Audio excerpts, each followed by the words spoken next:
Hello, আসসালামু আলাইকুম। আশা করি সবাই ভালো আছেন। লাস্ট ভিডিওতে আমরা দেখেছিলাম কিভাবে আমাদের যে ভার্সন কন্ট্রোল টুল বা আমাদের সফটওয়্যার যেটি আছে গিট, সেটাকে কিভাবে আমরা ডিফারেন্ট অপারেটিং সিস্টেমে ইনস্টল করতে পারি। এখন আমাদের সিস্টেমে যেহেতু আমরা ইনস্টল করে ফেলেছি আমাদের সফটওয়্যারটিকে, সেক্ষেত্রে যে কোনো সফটওয়্যার ইউজ করার ক্ষেত্রেই তার কিছু ইনিশিয়াল সেটআপের প্রয়োজন হয়। আজকের ভিডিওতে আমরা দেখব গিট ব্যবহারের জন্য আমাদের যে ইনিশিয়াল সেটআপের প্রয়োজন সেগুলো আমরা কিভাবে করতে পারি, তাছাড়াও কিভাবে আমরা আমাদের সিস্টেমে একটা লোকাল রিপোজিটরি ক্রিয়েট করতে পারি।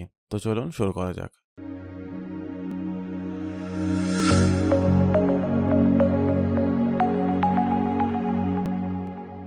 আমাদের একদম প্রথম যে থিওরিটিক্যাল ভিডিওটা ছিল, সেখানে আমরা যখন গিট সম্পর্কে জেনেছিলাম বা ডিস্ট্রিবিউটেড ভার্সন কন্ট্রোল সম্পর্কে জেনেছিলাম, সেখানে আমরা গিটের ফ্লোতে দেখেছিলাম যে এখানে অ্যাকচুয়ালি ২টা রিপোজিটরির মাধ্যমে টোটাল সিস্টেমটা কন্ট্রোল হয় বা টোটাল সিস্টেমটা ফাংশন হয়।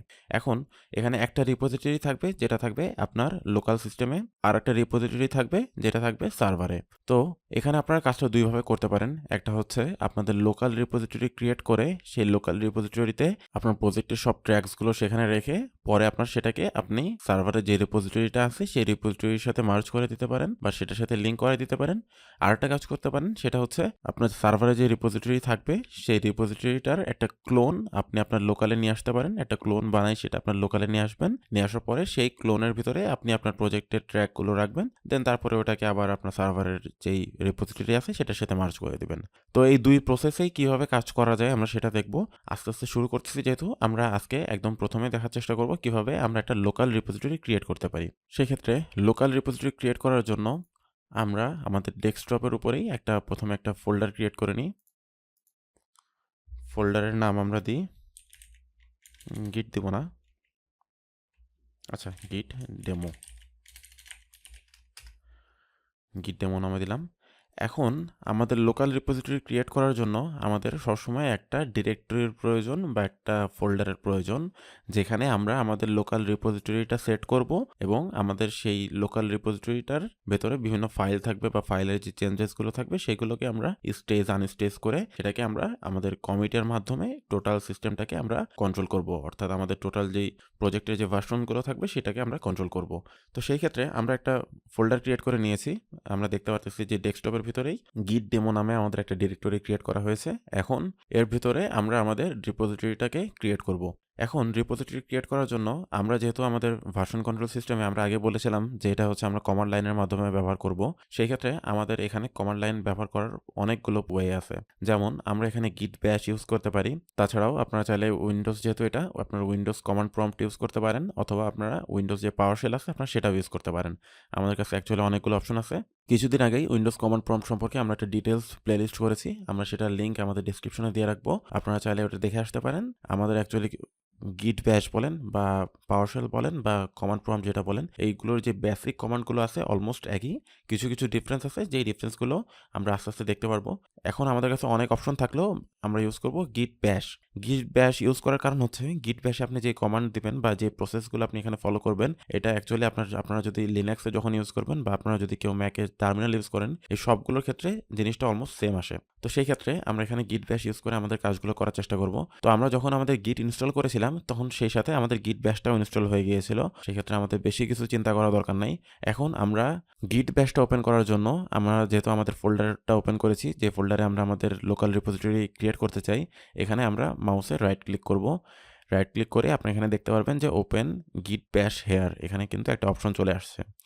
এখন এই গিট ব্যাশ হেয়ার উপরে যদি আপনি ক্লিক করেন তাহলে কিন্তু আপনি দেখতে পারবেন আমাদের কমান্ড প্রম্পটের মতো এখানে কিন্তু দেখবেন একটা ইন্টারফেস ওপেন হয়েছে, যেখানে আপনার বর্তমানের কারেন্ট ওয়ার্কিং ডিরেক্টরিটা দেওয়া আছে, তাছাড়াও বাকি কিছু কমান্ড লেখার আপনার জায়গা আছে। লাস্ট ভিডিওতে আমরা দেখেছিলাম যে আমরা যদি আমাদের এখানে গিট ইনস্টল করা আছে কিনা সেটা চেক করার জন্য আমরা গিটের ভার্সনটা চেক করে দেখতে চাইতাম। সেই গিটের ভার্সন চেক করে দেখার জন্য আমাদের যে কমান্ডটা সেটা হচ্ছে গিট একটা স্পেস 2টা হাইপেন ভার্সন, এন্টার যদি দিই তাহলে আমরা দেখতে পাচ্ছি যেখানে গিটের ভার্সন দেওয়া আছে 2.47.0। এখন গিটের ক্ষেত্রে সব থেকে বেশি যেই কমান্ডগুলো ইউজ হয় তার মধ্যে একটা কমান্ড হচ্ছে গিট স্ট্যাটাস।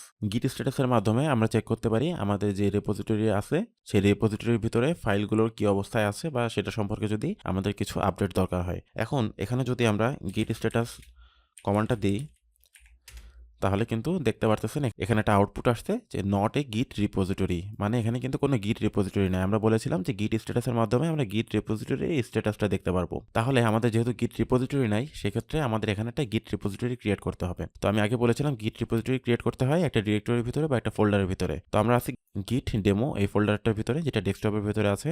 এর ভিতরে যদি আমরা রিপোজিটরি ক্রিয়েট করতে চাই, সেক্ষেত্রে আমাদের এখানে কমান্ডটা ইউজ করতে হবে গিট একটা স্পেস init, মানে গিট ইনইট। এখন এই গিট ইনইট কমান্ড দেওয়ার পরে আমরা যদি একটা এন্টার প্রেস করি, এরপরে আপনারা দেখতে পারবেন এখানে আউটপুটে একটা মেসেজ আসছে, যেখানে লেখা আছে যে ইনিশিয়ালাইজড এমটি গিট রিপোজিটরি, মানে আমাদের গিট রিপোজিটরি যেটা আমরা ক্রিয়েট করতে যাচ্ছিলাম সেটা এখানে ইনিশিয়ালাইজড হয়ে গেছে। এবং তারপর লেখা আছে ইন আমাদের যেই বর্তমানে যেই ডিরেক্টরিতে এখানে এটা অবস্থান করতেছে, যে ডেস্কটপের ভিতরে গিট ডেমো ছিল তার সেখানে এটা চলে আসছে আর কি।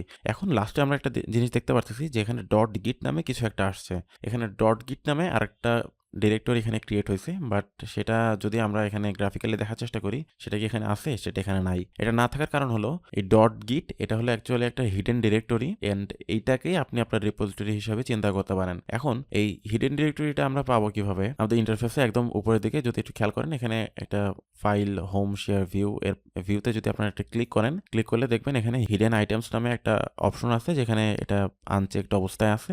আপনারা যদি এখানে ক্লিক করেন, তাহলে কিন্তু দেখতে পারবেন আপনাদের যে ডট গিট নামে যে একটা এক্সট্রা ডিরেক্টরি ক্রিয়েট হয়েছিল, সেটা কিন্তু আপনারা এখানে দেখতে পারতেছেন। এই ডট গিট এটার ভিতরে যদি আমরা একটু যাওয়ার চেষ্টা করি, তাহলে কিন্তু দেখতে পারবেন এর ভিতরে কিন্তু অনেক অপশন আছে। এর ভিতরে আরো কিছু আছে, হুকস নামে একটা ফোল্ডার আছে, ইনফো নামে আছে, অবজেক্ট, রেফস, দেন কনফিগ, ডেসক্রিপশন, হেড নামে আরো কিছু ফাইল আছে। এই যে টোটাল সিস্টেমটা, এইগুলোর মাধ্যমেই আপনার এই প্রজেক্টের ভিতরে আপনার যে গিট ডেমো নামে যেই ডিরেক্টরি বা গিট ডেমো নামে যেই ফোল্ডারটা আছে, এর ভিতরে আপনারা যা যা কাজ করবেন সেগুলোকে স্টেজ আনস্টেজ করার মাধ্যমে এটাকে কমিট করে আমরা এই রিপোজিটরিতে সব তার ট্র্যাকগুলো রাখতে পারবো। এখন এটাই ছিল আমাদের লোকাল রিপোজিটরি ক্রিয়েট করার একটা প্রসেসটা খুব কঠিন কিছু ছিল না, বাট তারপরেও যারা একদম নতুন তাদের অনুরোধ করব এই প্রসেসটা শুরু থেকে আরেকবার দেখার জন্য, তাহলে হয়তো আর একটু ভালোভাবে বুঝতে পারবেন। এখন আমরা আমাদের লোকাল রিপোজিটরিতেও ক্রিয়েট করে ফেলছি। আমাদের গিট ব্যাশটা যদি আরেকবার ওপেন করি, এখানে যে আমরা গিট ডেমোর ভিতরে আগে কিন্তু আমরা দেখতে পাচ্ছিলাম যে কিছু ছিল না, গিট ডেমোর পরে কিন্তু কিছু নাই।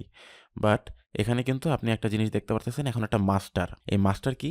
এই মাস্টার হচ্ছে আপনার ব্রাঞ্চ, আপনার ব্রাঞ্চের নাম। আমরা যখন প্রথমেই কোনো রেপোজিটরি ক্রিয়েট করি, সেখানে অবশ্যই ব্রাঞ্চের দরকার হয়। আমরা তো কোনো একটা ব্রাঞ্চে কাজ করব, তো প্রাইমারি ভাবে সেখানে একটা মাস্টার ব্রাঞ্চ ক্রিয়েট হয়, যে মাস্টার ব্রাঞ্চের ভিতরে আমরা কাজ করি। আমাদের ব্রাঞ্চ নিয়ে ডিটেলস সামনে ভিডিও আসবে, সেখানে এগুলো সম্পর্কে আমরা আরো ডিটেলস ভাবে বলবো। এখন আমরা আমাদের যে রিপোজিটরি আছে, সেই রিপোজিটরি যদি আমরা স্ট্যাটাস চেক করতে চাই, যেটা আমরা প্রথমে চেক করার চেষ্টা করেছিলাম গিট স্ট্যাটাস দিয়ে, এখন যদি আমরা গিট স্ট্যাটাসটা আরেকবার লিখি, এন্টার প্রেস করার পরে আমরা দেখতে পারতেছি এখানে কিন্তু আগের মতো সেই কথাগুলো আর নাই যে নট এ গিট রিপোজিটরি। এখন কিন্তু এখানে আসছে অন ব্রাঞ্চ মাস্টার, মানে এখন আমরা মাস্টার ব্রাঞ্চে আছি। নো কমিটস ইয়েট, এখন কোনো কমিট হয় নাই। নাথিং টু কমিট, কোনো কিছু কমিট করারও নাই, অ্যান্ড এক্সেট্রা, এরকম কথাবার্তাগুলো এখানে লেখা আছে। তো এটার মাধ্যমে আমরা বুঝতে পারতেছি যে আমাদের যে লোকাল রিপোজিটরি আমরা ক্রিয়েট করতে চেয়েছিলাম, সেটা কিন্তু ক্রিয়েট হয়ে গেছে। এখন এরপরে আমাদের কাজ কি?